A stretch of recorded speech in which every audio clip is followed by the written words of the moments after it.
All right, welcome back into another episode of Indiebnb. Today, I am joined by Sophie Jamieson out of London. Sophie, how is the future for us? I mean, 2 o'clock right now.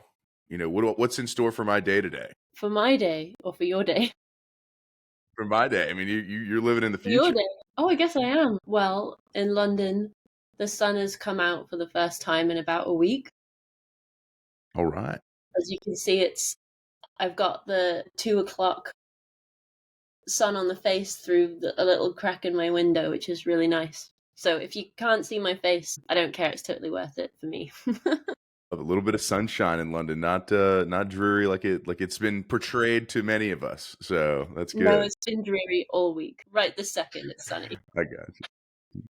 I got you. Well, excited about, kind of to share and talk through some of your new, music that's coming out. And really, but want to kind of take it back before kind of all this stuff. Like, have you been in bands your whole life? Like, what's kind of your inspiration to kind of, put stuff out and, keep, putting music out?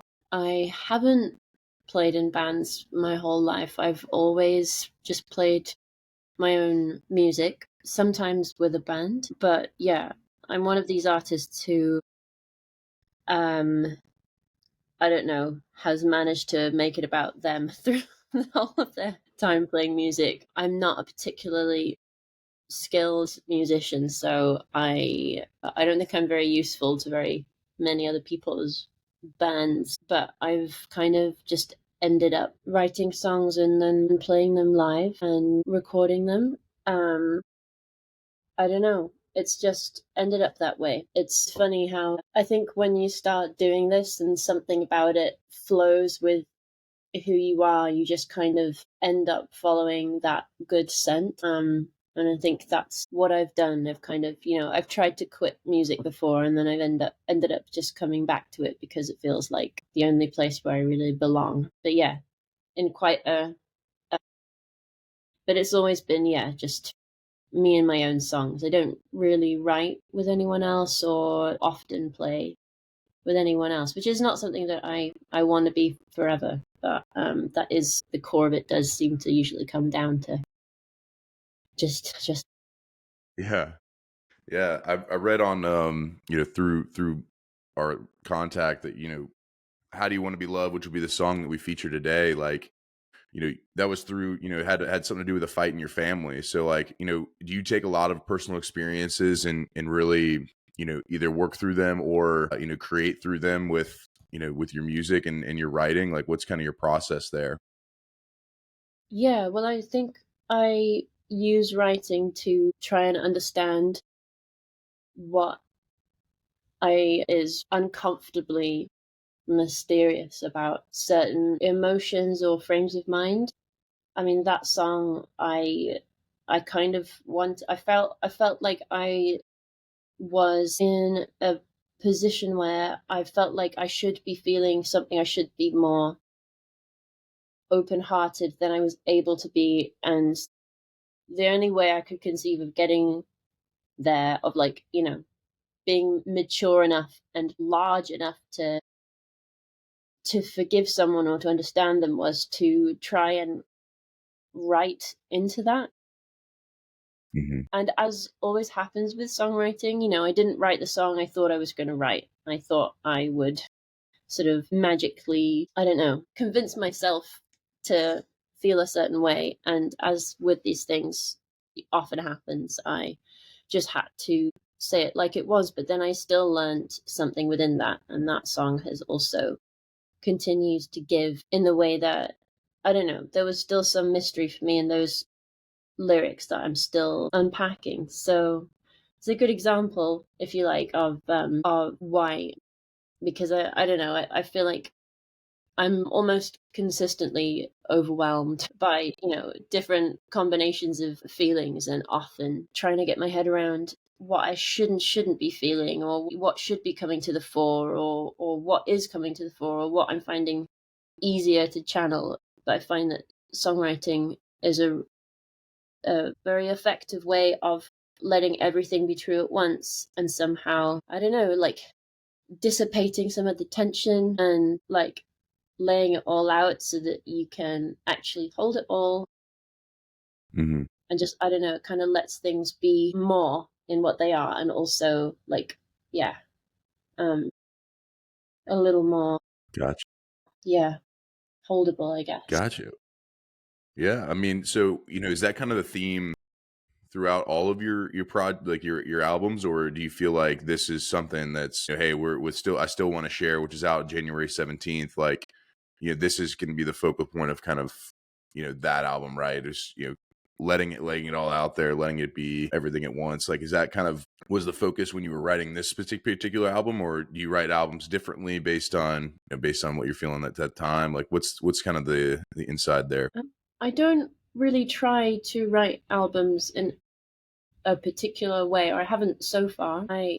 Apart the album that I'm writing at the moment might be the one that I'm doing with the most sort of intention. But in the past, the first album and this one, the writing has overlapped between them, and they've really just come out the way they have. I think with this one that we're releasing now in particular, I think this is an album of a lot of things being true at once. But I think that has been clear to me really just in retrospect, because it's taken a long writing process in which every time I've written a song, I've understood the larger project differently. There's every song kind of like there's another color added to the picture, and I couldn't really like when there are two songs, you're like, okay, so the album's a bit of this and a bit of that, and then there are three, and you're like, okay, there's like more layers, and then it goes on until you have the whole thing, and then you can see the pattern that runs through the song. But this is what I love about pulling together a group of songs. It's a really creative process in itself, and yeah, you kind of there are decisions to be made, but really you just got to listen to which songs want to be together without fully understanding why. Hmm. And the patterns just keep emerging. Hopefully, I mean, when they do, it's really nice. When they keep emerging over Yeah. time, even after you've released it or whatever. But with the album before, I'm actually, when I've been talking about it with some press stuff recently, I kind of can't really remember. um, I think I have a tendency to sort of blank out the whys and hows of that one, but I think that was a kind of an effort to just like purge a lot of struggle and pain. And with that one, I think it was less lots of things true at once than accidentally discovering an underlying strength and hope through the music that I don't think I Hmm. really realized was there at the time, which was lovely to find in retrospect. But my music's just gently evolving over time in a way that I'm not really aware of when it's happening, which is part of life, and a beautiful thing about doing this. Yeah. So I mean, I guess it's kind of nice to be able to go back and look at the past albums to then see like, okay, I've made sense of some things that, were going on at that time, and kind of moving forward. Mm. With How Do You Want to Be Loved, particularly, like, we always kind of want to break down even the musical part of it, not just the songwriting, but how did you start that song? How did it become something to, nothing to something, really, like from, the lyrics, music, all of that? Like, where did you begin on that particular track? Well, I came home after Christmas with my family, and I wanted to write this song. And I don't know. I think I was fiddling with a nylon string guitar, and I do remember actually just sort of finding this little chord pattern, just moving my fingers, like two fingers, up and down the same two strings, and just finding a little pattern, and then I think the words "How do you want to be loved" came, and that was the chorus, and that came first, and then the next, and then I think I just was playing that over and over again, and it felt good, and it kind of like allowed some colors and aesthetic to emerge in my head. I think it felt very like brown and dark green, like sort of forest and soily colors. And then I think from there I remember like just singing like I think I knew that I wanted to talk about what the like how the mother cares for the child. I wanted to like acknowledge the beauty of that selfless generosity, and that's really where I think that's where I wanted to start. And I found myself, I think I was looking out this window and bird watching a bit, and I sang, yeah, a glimpse in the mist, you catch the last worm and chew it up for us. And that felt like my sort of, I'm looking at this and I'm appreciating this. Yeah, and then it kind of all tumbled from there. And I Hmm. tried to stay in that vein, but I couldn't. And I sort of had to let a lot of other stuff out. But then I had already started recording the album when I wrote that song, and I normally demo my songs quite thoroughly before bringing them to the studio. But I had a feeling it would be fun to just take the raw acoustic song in and get quite creative with arranging it, which is what we did, and we had so much fun, and made it bigger and weirder than I'd expected to, which was wonderful. So when you go into the studio there, like, I mean, and you said like kind of make it bigger, are Mm. you, adding and kind of layering in like the strings and different things there? Like what are some of the things that you do to make something like, how do you want to be loved bigger? Well, it really depends on the song. But with this one, we started off with the guitar and vocals, which I think is like generally how we started, how I probably would normally start anything, but that's how we did this album. Like everything centered around that. Partly because I play really not very consistently in time. So I tend to sort of push and pull and go all a bit all over the place. So we've got to start with a guitar, and we started with a lot of bass. I think Guy, my producer, um, was excited about playing with bass in this song. So I think we ended up with about four different kinds of bass, between synth bass, um, bass guitar, some like throwing some of these things up an octave, and I can't remember what else, but yeah, I think we had half a day where we just recorded all the bass, and there was like different sort of textures and frequencies of it going on. And then I think we played with some keyboards. I kind of wanted it to be quite playful and intense and slightly eerie. And we had a harmonium in the studio that we'd already used for one other song so far, I think. Hmm. Yeah, a song called Highway. And then and we yeah, we thought that was really rich. Oh yeah, harmonium was one of the other kinds of bass. So we threw some of that in, and that was probably the first step towards making the song start to feel really big in the um, like double chorus. And yeah, then we had a lot of fun with some synths, and I remember coming home from the studio one day and listening to the bounce that we'd done, and suddenly being like, I think I hear like there's a synth in a Wise Blood song called "The Movies." And I could just kind of hear something like that in this. And the next day, I came in and played that to Guy, and then we played around and found something that Gotcha. I really loved. Gotcha.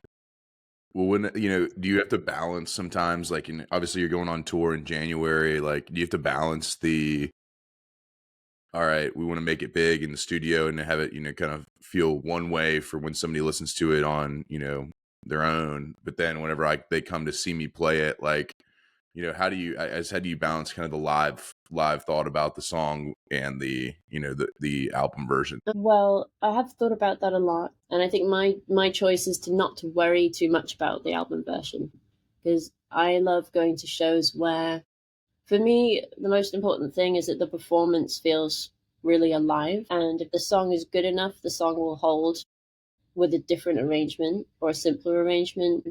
I know that I wrote this song on a acoustic guitar, and it had something about it just in that form, so I can trust that. Having said that, we've managed to find a way to play it live with a band in still like quite a fairly simple way that I think is still impactful. But I'm really lucky that in my band I'm playing with an incredible cellist called George Lloyd Owen, who is sort of heading the rearrangement of a lot of these songs. So a lot of instruments that are like harmonium or synths or organ or keys on the album are being played on the cello in a slightly different way to like bring that richness and sustain and like elasticity and dynamic.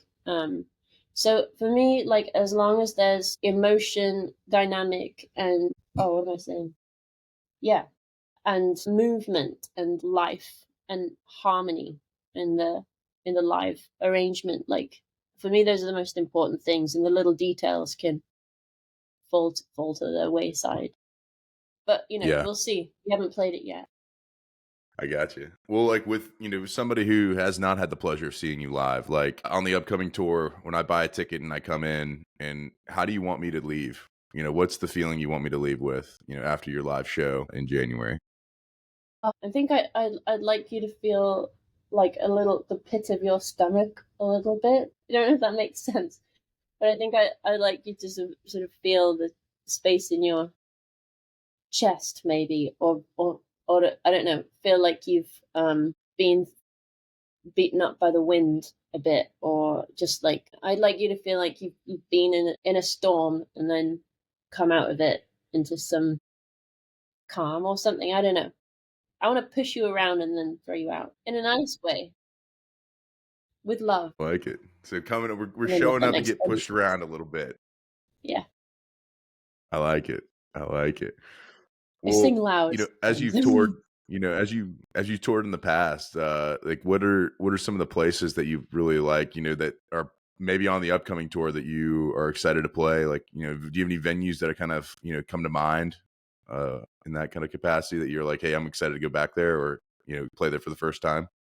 Well, to be honest, I'm going to quite a few new places. There's only two places on the route that I have played before. So yeah, we'll be playing some new venues in some cities that I've played in before.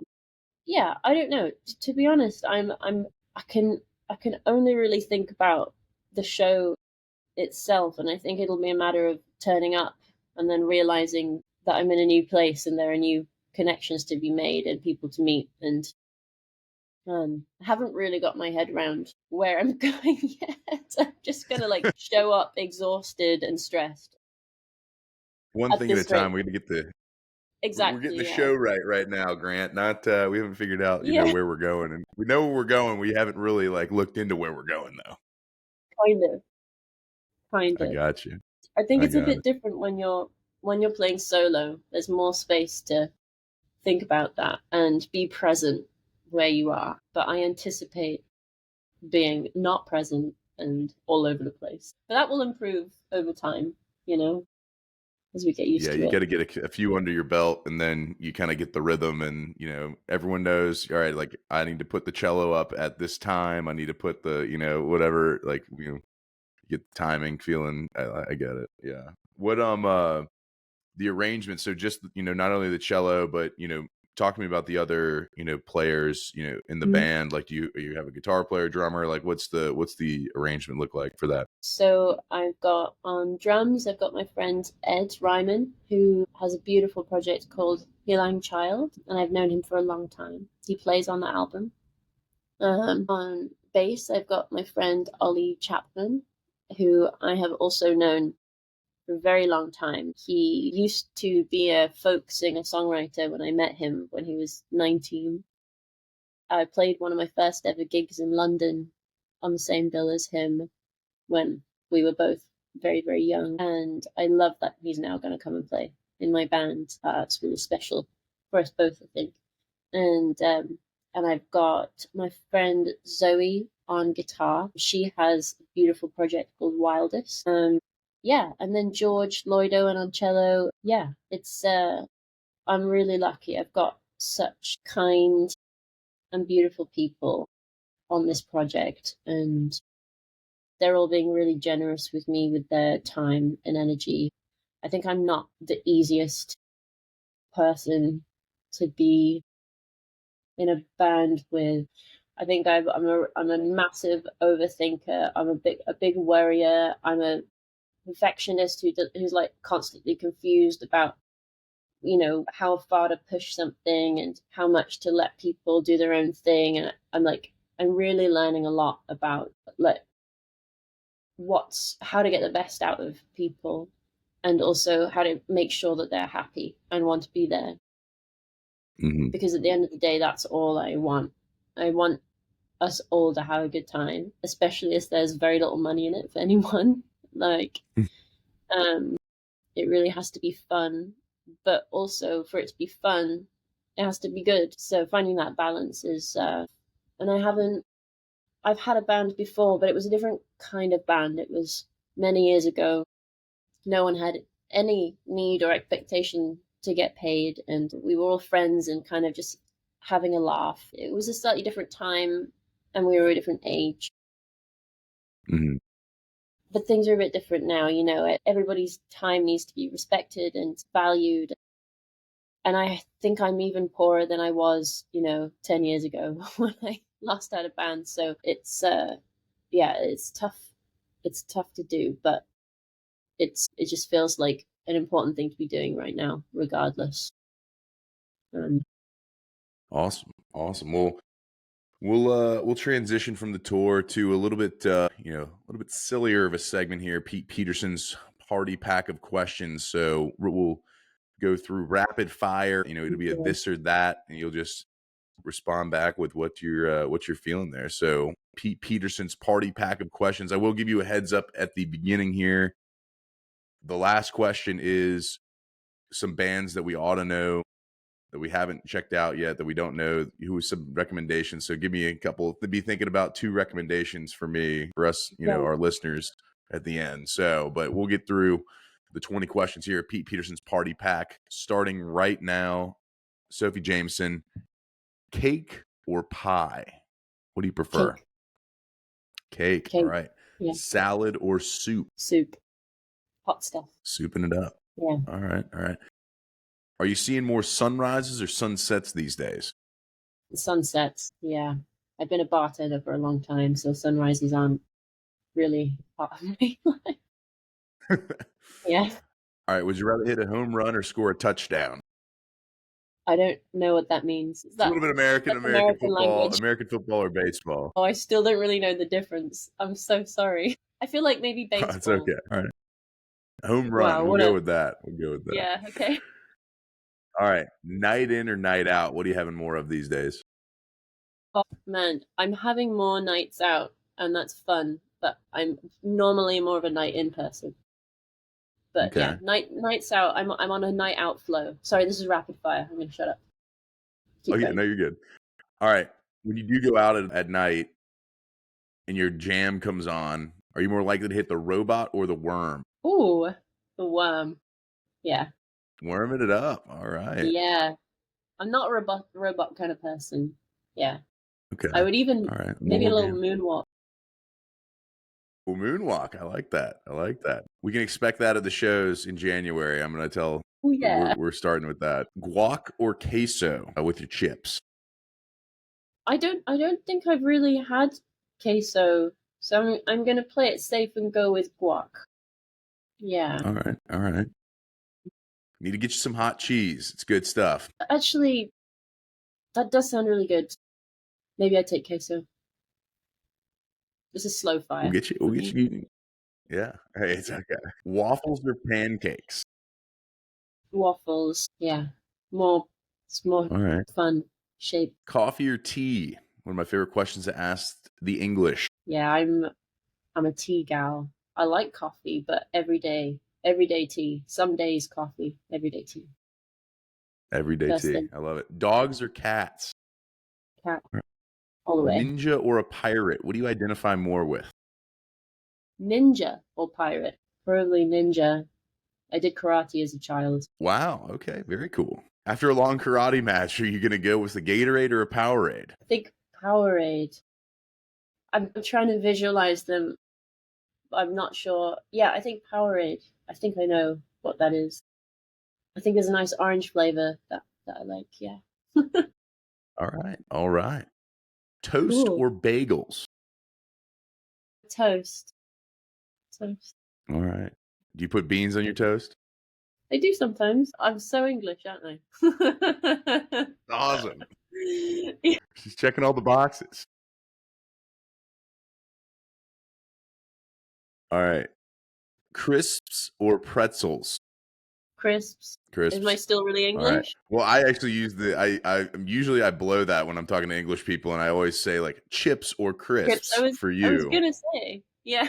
Yeah. All right. Well, here's yours. Chips or tots? I don't know what tots are. Tots are the What are little tots? tater tots. You don't have those? Potato. Yeah. I think I've probably had something like that. Did you say chips or tots? Or crisps or tots? Chips or tots? Chips. Chips. Chips. Chips. Yeah. Okay. Just go with a familiar, you know. Yeah.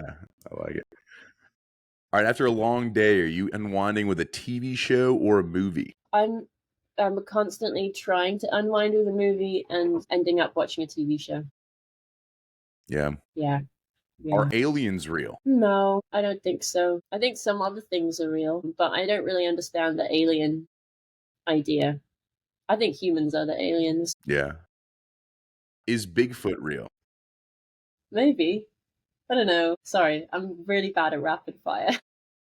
It's okay. No, you get it thinking. Yeah, I'm It's really important. thinking about it. I reckon no. I reckon No. something else is Okay. real.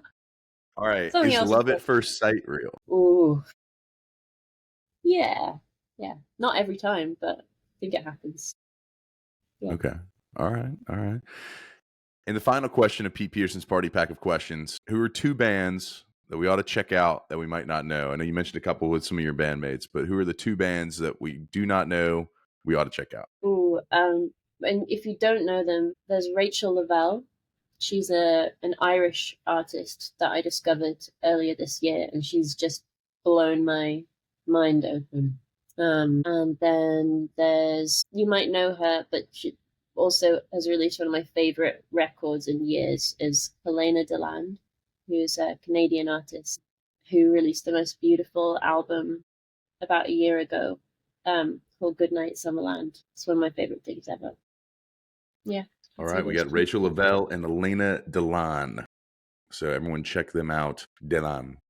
Okay, awesome. Well, you conquered Pete Peterson's party pack of questions. Congratulations, I Sophie. don't know if I did. Congratulations on the album upcoming. Of course, January 17th. Everyone mark your calendar. Follow her on, wherever you get music. You will get a notification whenever the new stuff comes out. We're excited to hear the rest of, I Still Want to Share. Obviously, she's got a couple singles out, Camera, How Do You Want to Be Loved, and I Don't Know What to Say.